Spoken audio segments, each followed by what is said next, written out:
Olá, eu sou Giovana Campos e começa agora o programa Espiritualidade em Debate, o programa da Associação Médico Espírita de Santos aqui na Santa Cecília TV. No programa de hoje estou com a psicóloga Graziela Neis, que vai falar um pouco mais sobre a pós-venção do suicídio e como ajudar essas pessoas. Bom, Graziela, muito obrigada por estar aqui no Espiritualidade em Debate para falar sobre um tema que cada vez mais desperta a atenção das pessoas, né, que vem a ser a pós-venção do suicídio. Mas esse nome, às vezes, causa um pouquinho de estranheza, né? Como que a gente pode definir, inicialmente, o que é essa pós-venção? Olá, Giovana, obrigada pelo convite, né, para poder mostrar para o pessoal de casa um pouquinho do que é a pós-venção, né. Então, respondendo a tua pergunta, né, como que a gente pode definir quem são os sobreviventes? Os sobreviventes são os amigos, né, os parentes, os familiares, né, dessa pessoa que se suicidou. E a gente costuma dizer que essas pessoas que têm o contato com quem cometeu o suicídio estão em risco, né, justamente porque eles têm um contato maior com eles, e aí sofrem todo o processo de perda, de luto, então torna-se um risco maior. Certo. São muitas as pessoas nesse grupo que podem ser afetados pelo suicídio, pelo ato suicida, né? Em um dado da OMS falaram que era pelo menos 6 pessoas, isso confere? Confere, né? Confere, porque o impacto do suicídio é muito alto em quem convive, né? Porque gera aquela coisa que a gente falou lá na palestra, né? Onde foi que eu errei, como que eu não vi, né? O que aconteceu nesse meio do caminho que chegou até onde chegou. Então, realmente, assim, esse dado é correto. Bom, então quais são as principais aflições que podem acometer, né, esses parentes, esses amigos, essas pessoas que acabaram cometendo suicídio? O que eu acabei de dizer, né? Aquelas aflições do como eu não percebi, né? Por que eu não prestei um pouquinho mais de atenção? Quem sabe ele me deu um sinal e eu não vi. Mas é que, na verdade, a gente não é treinado para ver esses sinais, né? E é justamente isso que hoje a campanha do Setembro Amarelo, a campanha da prevenção do suicídio está trazendo, que é para mostrar para o pessoal quais são esses sinais. Porque quais são esses sinais? Quais são esses sinais? Geralmente a pessoa que está pensando no suicídio, ela começa a postar em rede social alguma coisa do tipo: cansei dessa vida, não tenho mais lugar nessa vida, nada me satisfaz. Na palestra eu dei um exemplo, né, de que na rede social outro dia eu via alguma coisa do tipo: tanta gente achando bala perdida, né, e eu gostaria que uma dessas me achasse. Então esse é um clássico, né, de como a pessoa está dando sinais, a pessoa está pedindo ajuda, né? Ela está mostrando assim: alguém olha para mim, alguém me ajuda. Recentemente, você falou, né, nas redes sociais, apareceu uma espécie de uma campanha em que falava que o suicídio não tem cara. E mostrou assim o rosto de algumas pessoas semanas antes ou até dias antes, pessoas que estavam felizes, né? E justamente, né, os familiares ficaram naquela cobrança, mas parecia tão feliz, parecia tudo tão bem. Pode ser um fato assim, surpresa também? Ou Pode. Sempre é planejado? Na verdade, né, Giovana, é aquilo que a gente vem falando. As pessoas às vezes dão sinais explícitos e outras horas não. Algumas pessoas que são muito organizadas, elas começam a organizar a vida, né? Vão se desfazendo de coisas, de contas, tudo para não deixar nada para nenhum parente. E essas pessoas não dão sinal. Então, a vida delas está normal, está tudo bem, continua trabalhando, continua estudando, fazendo as atividades, rede social é sorriso. Aí vem aquela coisa, né? Rede social, comercial de margarina, né? Todo mundo feliz, todo mundo bem. E não é, né? Eu quero mostrar que eu estou bem, mas por dentro eu estou explodindo. E é isso que acaba acontecendo, que a pessoa não aguenta e acaba cometendo, né, o suicídio. Certo. E na questão, né, desses sobreviventes, né, o impacto deve ser devastador. É sempre necessário encaminhar para uma psicoterapia? Porque a gente sabe que algumas pessoas são mais abertas, outras são mais relutantes. Quando encaminhar? Quais são os traços? Não, acho que é melhor procurar uma terapia agora, ou se de repente eu sei de alguma pessoa que passou por isso, quando sugerir essa psicoterapia? Bom, quando tu consegue ver esses sinais, né, ver que a pessoa está em risco, você pode chegar nela, conversar com ela, ver se ela se abre, se ela tenta comentar alguma coisa, né, do que ela está passando e se ela está pensando em alguma coisa, e aí sugere procurar então um profissional, um psiquiatra ou um psicólogo. A psicoterapia sempre é indicada, né? Porque a psicoterapia é que vai ajudar a aliviar aquela dor, que vai ajudar a pessoa a entender por que ela está passando por aquilo e o porquê que ela está tendo aqueles pensamentos e mostrar, né, um caminho diferente do suicídio, de que a pessoa pode, né, ver outro caminho a não ser aquele. No caso, fortalecer a pessoa para que ela consiga enxergar que há outros meios além do suicídio. Certo. Os parentes, né, ou amigos próximos, podem, de uma certa forma, desenvolver um sentimento de culpa? Bastante, né? Justamente por aquilo, uma coisa sempre puxa a outra, né? Os sinais que eu não vi, eu não prestei atenção, né, na pessoa, ela talvez em algum momento me deu alguma brecha e eu não estava atento o suficiente. Sempre gera o sentimento de culpa daquelas pessoas que são muito próximas. E como que a gente pode, por exemplo, uma pessoa que está de fora, né? Como pode detectar que a outra pessoa está começando a desenvolver um sentimento de culpa exacerbado? Existe algum sinal para isso ou não? Olha, assim, né, tão Então, assim, explícito é tão difícil assim porque varia explícito, bastante, né? acho que varia, né? Mas acredito que a pessoa também deve dar alguns sinais, né? Como começar a querer guardar coisas daquela pessoa, não se desfazer, deixar lá o quarto intacto, o guarda-roupa com as roupas todas. Eu acho que ela está mostrando que ela tem um sentimento de culpa e que ela não quer se desfazer daquilo porque a lembrança está ali. É como se ela tentasse se redimir daquilo que ela não prestou atenção. Imagino. E por ser um assunto delicado, né? Porque quando a gente vai para um final de vida, mas um final de vida onde uma pessoa já está doente, né? Ou já tem uma certa idade, aceita-se melhor. Mas quando alguém resolve, né, tirar a própria vida, parece muito mais chocante. E daí alguns amigos e parentes, né, para não melindrar ou talvez uma tentativa até de proteção a essa pessoa, eles evitam falar, né, no assunto, né? Essa atitude é uma atitude correta? Não é uma atitude correta? Porque é complicado, né? A gente chegar perto de uma pessoa, a gente sabe o que aconteceu, mas falo ou não falo? Toco no assunto ou não toco?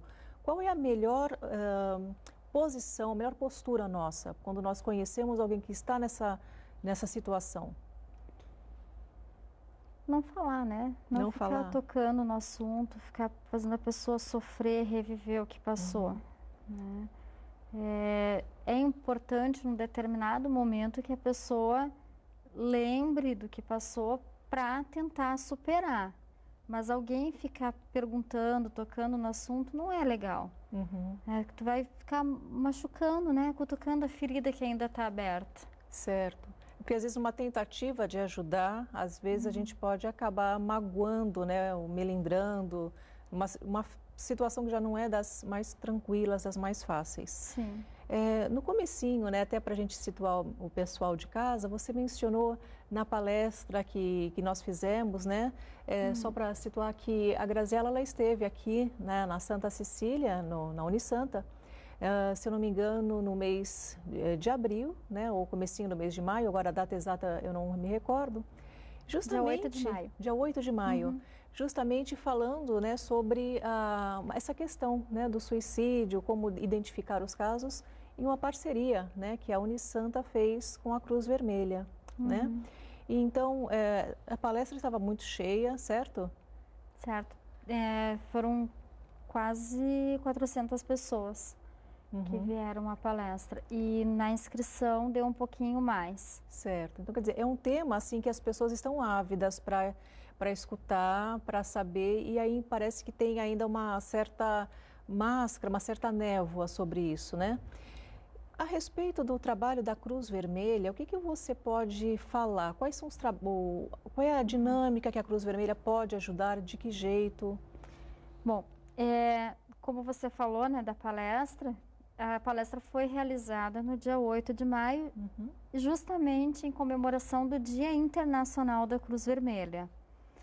E o Reinaldo, que é o presidente da Cruz Vermelha da Filial Santos, conversou comigo e com a Cristina, né, que é a minha colega, e solicitou que a gente então fizesse essa palestra para conscientizar o pessoal. Teve uma repercussão bem grande que a gente realmente não esperava.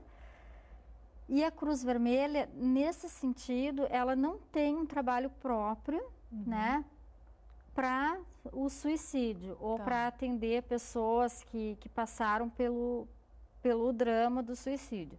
Correto. Mas ela tem o setor de psicologia, né, que inclusive vai agora nessa sala nova aqui que eles inauguraram no Santa Cecília, vai funcionar o espaço da psicologia justamente para atender os voluntários, né, da Cruz Vermelha que estão atendendo situações de emergências e desastres. Certo. Pensamos, né, que num futuro próximo a gente consiga atender também a comunidade, fazendo, como eu falei na palestra, que existem alguns lugares aqui na Baixada que dão o atendimento breve, né, que é o plantão de psicologia, né? A gente pensa no futuro próximo fazer algo desse tipo para tentar ajudar um pouco a comunidade. Maravilha. E a Cruz Vermelha também está aberta a receber novos voluntários? Sim, inclusive. E como fazer? Inclusive vai ter inscrições começando. Agora, eu não me recordo assim direito até que período que vai, mas entra no site, no Facebook da Cruz Vermelha, Filial Santos. Da Cruz Vermelha, Filial Santos. Filial Santos, isso. Que vai ter o link lá para inscrição. Maravilha. Sempre é bom a gente ajudar o próximo, né? Com certeza. Graziela, a gente está chegando aqui ao final deste bloco, né? Lembrando que a Graziela também faz um trabalho com uma outra colega que vai estar aqui no nosso próximo bloco. Sim. Então, algum recado da Cruz Vermelha para o pessoal de casa? Sim. A gente pede que o pessoal que tem vontade de ajudar o próximo, que se sinta, né, chamado para fazer esse trabalho voluntário, se inscreva. É muito bom, é muito legal. É um trabalho gratificante. A gente poder ajudar o próximo, tá em várias ações. Não é só ações de desastre, só ações de emergências que a gente atua. Não. A gente atua também em várias ações. Ações humanas, né? Ações humanas. Tá certo, então. Graziela, muito obrigada por ter vindo aqui. No nosso próximo bloco, nós vamos ter aqui a Cristina Cato Luz. Obrigada. De nada. Voltamos já já.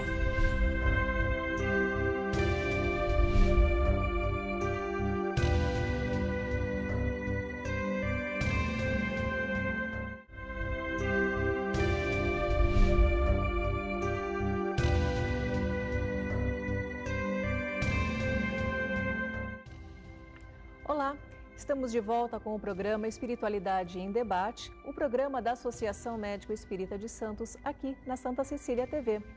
Se você quiser saber um pouco mais sobre a Associação Médico Espírita de Santos, basta entrar em nosso site www.amesantos.net.br ou em nosso Facebook, Ame Santos.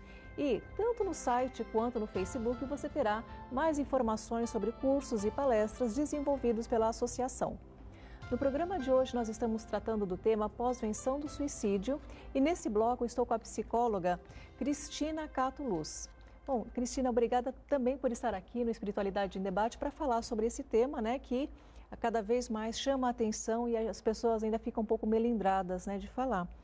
Nesse caso, né, os sobreviventes, né, do suicídio, né, os familiares e amigos, eles podem, de alguma forma, desenvolver um estresse pós-traumático?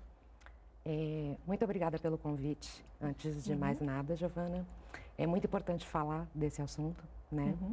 E respondendo a sua pergunta, sim, os familiares, amigos e parentes da vítima de suicídio podem sim desenvolver um transtorno de estresse pós-traumático, porque na verdade eles vivenciaram um momento de extremo estresse, né? Independente da forma como cada um elabora esse acontecimento, de todo jeito é um estresse, é uma violência muito grande, tá? Então assim, daí para esse transtorno e para esse estresse se transformar num distúrbio é outra história, tá? Enquanto estresse pós-traumático, sim, eles desenvolvem e este fato em si pode possibilitar o surgimento de novas tentativas de suicídio pelos familiares, amigos ou com quem convivia com a vítima, tá? Então, é muito importante a pós-venção nesses casos. Certo.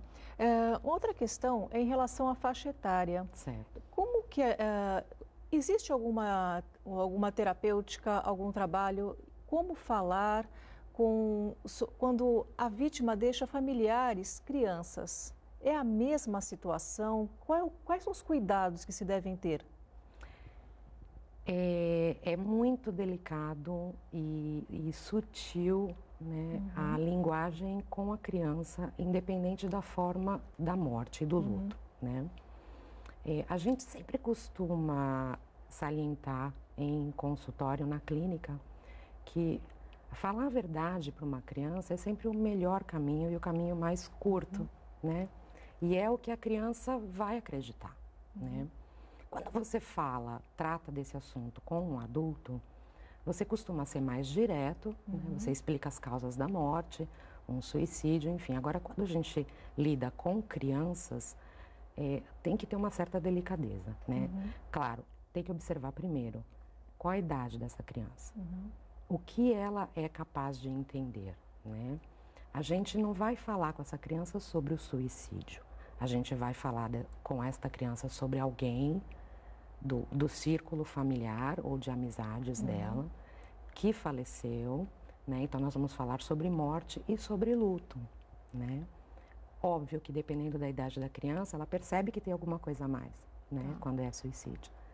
E aí assim, dependendo da capacidade da criança de compreensão deste fato, a gente aborda ou não o suicídio, mas acima de tudo, a pessoa que se suicidou, ela o fez porque ela estava doente, tá? Né? Então, na verdade, nunca esconder, né? Não. Falar a verdade de acordo com a capacidade de compreensão da criança, né? Não adianta você explicar como você conversa com um adulto, mas explicar, acima de tudo, que essa pessoa faleceu por conta de uma doença mental, né? Porque o suicídio sempre traz uma carga de doença mental. Certo. Uma outra questão é em relação à religião. Você acredita que crenças, fé podem auxiliar a superação desses momentos difíceis? Com certeza, né? Pessoalmente falando e profissionalmente falando, né? Eu trabalho com uma teoria dentro da psicologia que é analítica, né? Junguiana. E o Jung preconizava que a psicologia em si, ela se apoia num tripé, né? Então, assim, não adianta você focar só no mental, no psicológico. A gente é um conjunto, né?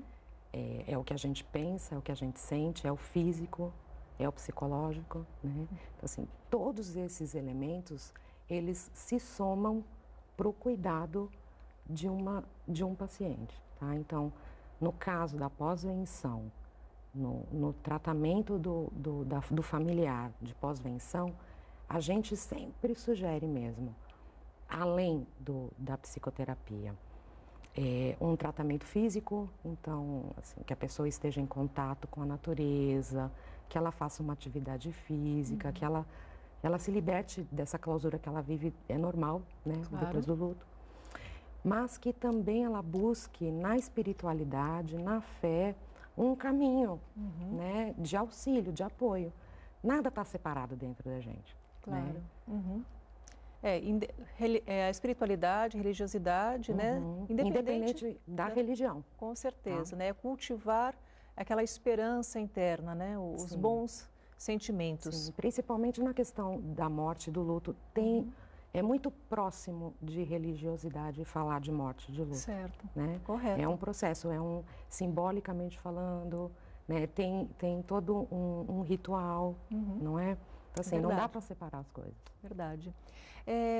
Grupos de apoio, de repente alguém em casa está precisando de uma assistência, de uma ajuda, você teria endereços ou como encaminhar para esses grupos de apoio? Sim, eu até trouxe aqui, tá? Eu vou usar minha cola aqui. Tá certo. Aqui em Santos, na Baixada, a gente tem o grupo de apoio que é ligado ao CVV, ao Centro de Valorização da Vida, tá? O nome do grupo de apoio é GASS, G-A-S-S. Esse grupo ele faz reuniões de apoio em Santos, na sede do Sintrajude, o Sindicato dos Trabalhadores do Judiciário, tá? O endereço é Rua Adolfo Assis, número 86, na Vila Belmiro, aqui em Santos. E eles fazem reuniões sempre na terceira segunda-feira do mês, tá? Essas reuniões são à noite, das 18h30 às 20h30. E tem o telefone do Sintrajude. O telefone qual é? DDD é o 13 3238 3807. Eu acho que pelo telefone eles dão mais informações para quem pode participar, como, se precisa se inscrever, não é só chegar. É verdade, faltou essa informação. As reuniões são gratuitas e não há necessidade de inscrição prévia. Acho que é só chegar realmente para participar e desabafar, procurar ajuda, né? É o que a gente costuma dizer, né? Os grupos de apoio, eles são muito importantes. Né? Na verdade, as pessoas acabam dividindo essas aflições e percebem que elas não são as únicas, né? E isso acaba fortalecendo a pessoa porque ela faz parte de um grupo. Certo. Bom, recentemente nós ouvimos na mídia, redes sociais, casos de jovens numa escola particular em São Paulo que acabaram cometendo suicídio. E os adolescentes, né, às vezes, eles são difíceis de nós compreendermos, né, porque é uma época de muita transformação, de muita mudança, né? Como é que os pais podem ficar atentos aos pequenos ou talvez até grandes sinais que às vezes passam realmente despercebidos? Os jovens, os adolescentes principalmente, eles estão em constante mutação, eu chamo até, né? Eles nem mudam, eles mutam, né? Mas existe um roteiro para esses jovens dentro de uma casa, né?